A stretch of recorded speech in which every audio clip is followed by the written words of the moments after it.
Kembali bersama kami di Prime Market Highlights. Pemirsa, program bantuan subsidi upah atau BSU sudah mulai bergulir sejak bulan lalu. Ya, Menteri Keuangan Sri Mulyani Indrawati mengungkapkan, hingga 1 Juli 2025 realisasi anggaran BSU yang telah disalurkan sebesar 6,8 triliun rupiah untuk 11,4 juta pekerja.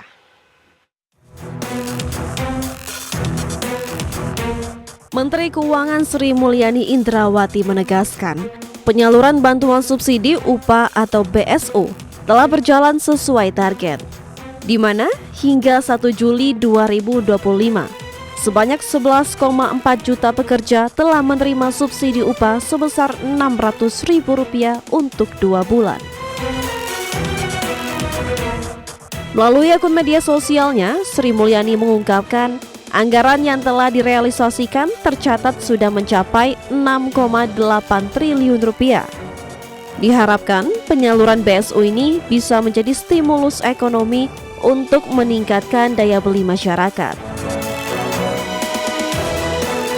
Program bantuan subsidi upah sendiri masuk dalam 5 stimulus ekonomi di kuartal 2 2025 dengan total penerima sebanyak 17,3 juta pekerja. Kebijakan ini merupakan bentuk dukungan pemerintah di tengah berbagai tantangan perekonomian. Bukan hanya untuk menjaga daya beli, tetapi juga untuk menjaga masyarakat agar tetap bekerja. Dari Jakarta, IDX Channel.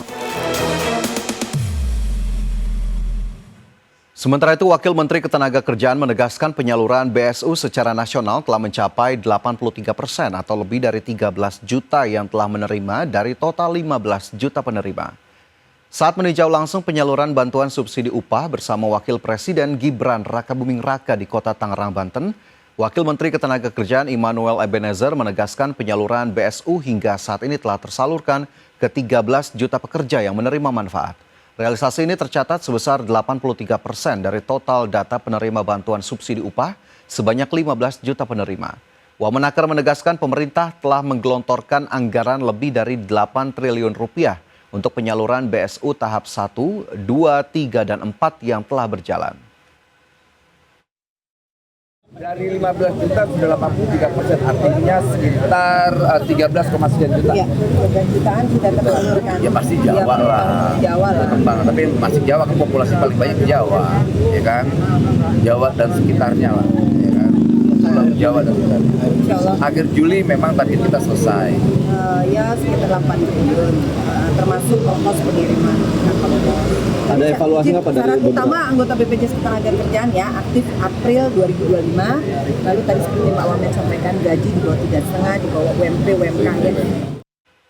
Berikutnya pemirsa, Asosiasi Pengusaha Indonesia atau APindo menyoroti membludaknya antrean pelamar kerja belakangan ini.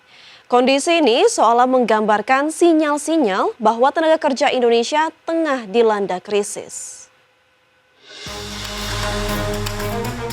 Antrean panjang kerap terjadi saat dibukanya job fair atau expo kerja yang digelar di berbagai daerah. Para pencari kerja harus antrian berjam-jam untuk mendaftar sebagai calon pekerja.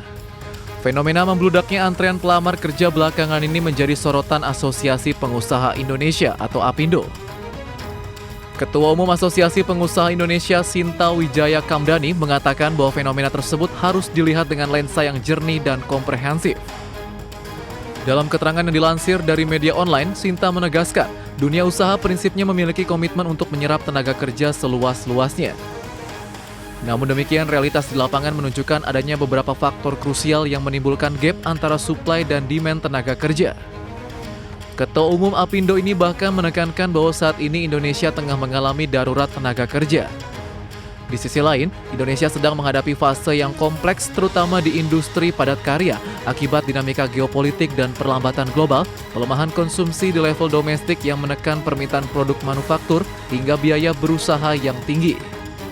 APindo menyoroti penurunan daya serap tenaga kerja, di mana Sinta mencontohkan bila tahun 2013 investasi sebesar 1 triliun rupiah mampu menyerap lebih dari 4.500 tenaga kerja. Sekarang di kuartal pertama 2025 hanya mampu menyerap 1.277 orang. Artinya, jenis pekerjaan konvensional yang dulunya padat karya kini mulai berkurang. Untuk itu, Apindo menyarankan agar pemerintah menyiapkan talenta yang upskill dan reskill agar dapat bermigrasi ke sektor-sektor baru yang lebih produktif dan sesuai dengan kebutuhan industri masa depan. Prinsipnya, semua pihak harus bergerak bersama dan tidak bisa berjalan parsial. Tim Liputan IDX Channel.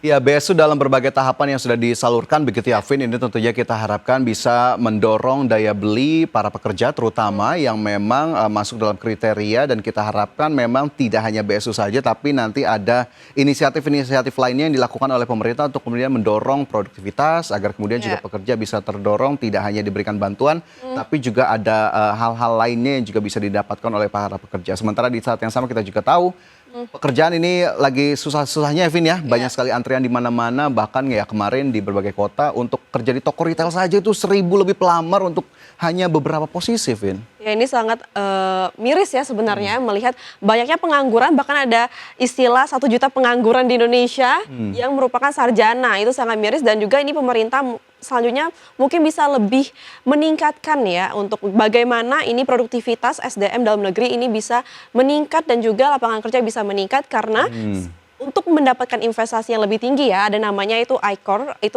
rasio yang dilihat oleh investor dalam sebuah negara itu bagaimana salah satu pengaruhnya itu adalah dari SDM ya. Jika SDM rendah, rasio ICOR itu juga rendah, maka para investor luar negeri tidak mau ya berinvestasi dalam Indonesia.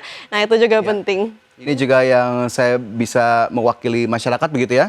Kita tagih bagaimana pemerintah menyediakan 19 juta lapangan pekerjaan. Dan kita ke informasi berikutnya, pemirsa. Datang dari Menteri Dalam Negeri yang mengungkapkan terdapat 300 badan usaha milik daerah atau BUMD yang tercatat mengalami kerugian. Ya, Mendagri menyebutkan ke-500 BUMD tersebut tercatat kerugian sebesar 5,5 triliun rupiah.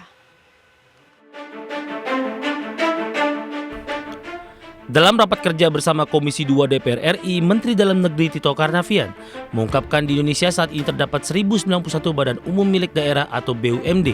Dengan jumlah BUMD tersebut, tercatat jumlah asetnya mencapai 1.240 triliun rupiah. Kementerian Dalam Negeri mencatat terdapat 678 BUMD memperoleh laba dan terdapat 300 BUMD tercatat mengalami kerugian hingga mencapai 5,5 triliun rupiah. Mendagri menegaskan kerugian 300 BUMD terjadi karena lemahnya tata kelola badan usaha daerah. Dari 1091 BUMD, jumlah asetnya adalah 1.240 triliun lebih kurang. Labanya 29,6 triliun. Jumlah yang rugi totalnya lebih kurang 5,5 triliun. Laba bersih setelah dikurangi yang lain-lain adalah 24,1 triliun. Dan dividen, keuntungan bunga, itu sebanyak 13,02 triliun. Di sisi lain, untuk memperbaiki tata kelola badan usaha milik daerah, Kementerian Dalam Negeri meminta pemerintah daerah yang merupakan otoritas BUMD harus memastikan orang-orang yang menjabat di BUMD merupakan profesional. Mendagri juga mengusulkan Komisi 2 DPR RI mendukung undang-undang tentang BUMD. Dari Jakarta, IDX Channel.